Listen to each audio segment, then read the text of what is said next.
बांस के जंगल में एक बूढ़ा लकड़हारा काम करता है।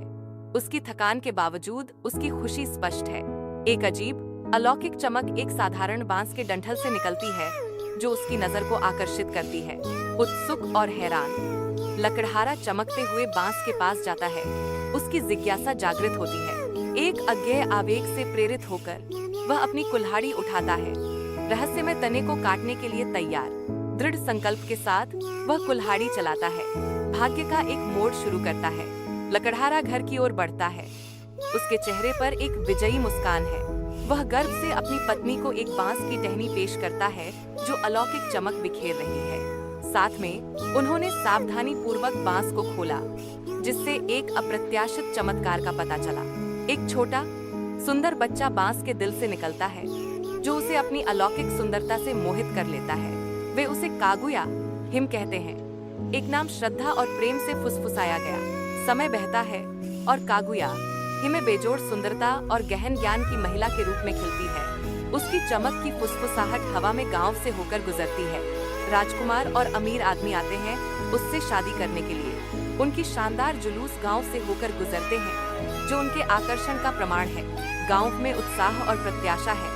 उसकी पसंद का इंतजार है। कागुया हिमे के शांत घर के अंदर धूप कमरे को नहलाती है, जिससे उस पर एक दिव्य चमक पड़ती है। उससे पहले राजकुमार इकट्ठा होते हैं।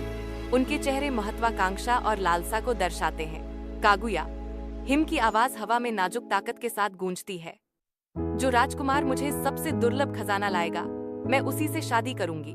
उसके शब्द हवा में लटके हुए हैं, एक चुनौती और एक वादा, क्योंकि प्रत्येक राजकुमार खुद को खोज के लिए तैयार करता है।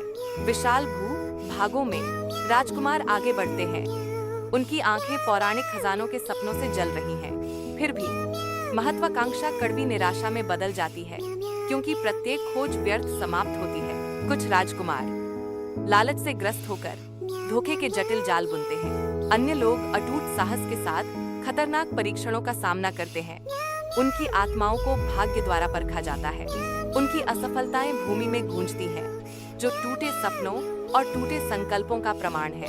एक के बाद एक वे लड़खड़ाते हैं।